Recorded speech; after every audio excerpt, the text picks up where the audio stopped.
Let me ask you who you fear the most. And I'm not talking about fearing God, but I'm talking about who do you fear the most? Who do you think are the powers that be that offer the most threat to humanity or to the people of the United States? There's bad people around, and people who are greedy and people who are psychopaths and don't care about others, you know, but I don't actually fear them so much as I do the average minion, okay?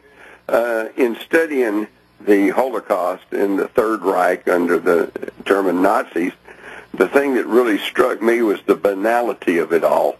In other words, way up there, Hitler, and more specifically some of his commanders said, you know, we got a problem here, you know, with these Jews. We need to do about it. And I guess the most expedient thing is we'll just get rid of them. And this philosophy, this idea was passed down through bureaucrats, okay, who said, oh, well, they want to get rid of them. Let's see. Well, we use rail cars and ship them here and there, and we can build some ovens, and we can do this and that. And then, you know, and it goes through people who probably could honestly swear they never killed anybody, but they were operatives and numbers crunchers. And then it got finally to the bottom where you had really some criminal types and thugs that would actually beat people to death and shoot them and put them in the gas chambers.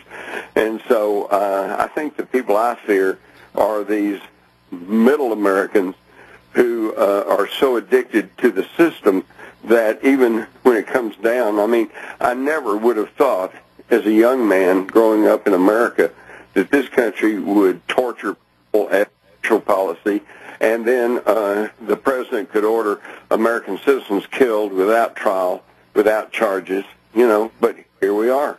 Mm-hmm. And this, again, is why we're the Fourth Reich.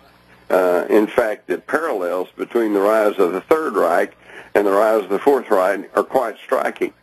In early 1933, Germany was a democratic republic, the Weimar Republic. And Hitler was simply the chancellor, or kind of like vice president. And then their parliament building, the Reichstag, caught on fire. And later it was shown that the fire was started by the Nazis themselves as a false flag operation. And then Hitler said, well, we've been attacked by communist terrorists, you know. Give me the power to respond to this. So they rushed through the Enabling Act, which created the concentration camps and consolidated all the police forces for the fatherland security and ordered the registration of firearms. And is this beginning to sound familiar? Oh, my gosh. I mean, it's just like, yeah, we had 9/11, and then we had the Patriot Act, and then we had the Military Commissions Act, and then we had the creation of Homeland Security, and now all the police forces are under Homeland Security and kind of our own version of the Gestapo. And so we're just following right along, and that's because people do not know their history. You know, I have the saying that people go and buy their rope from the government, then they go and sit at the table and they braid that rope to hang themselves and their families with, because we don't know our history. That's pretty much it. Mm-hmm. And so the thing is, you asked me who I fear. What I fear most are the people who refuse to look at that and won't do anything about it.